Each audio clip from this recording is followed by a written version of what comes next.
Isang magandang hapon para mamaya. Isang magandang umaga para bukas. Binati ko na kayo ng hapon hanggang bilang po inyong kinatawan sa Sangguniang Bayan.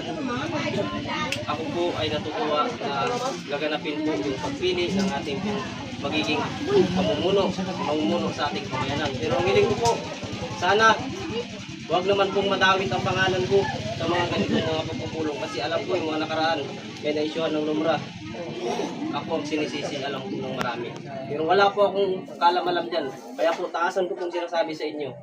Ako po nandito bilang inyong kinatawan para sumaksi sa inyo pong gagawing desisyon.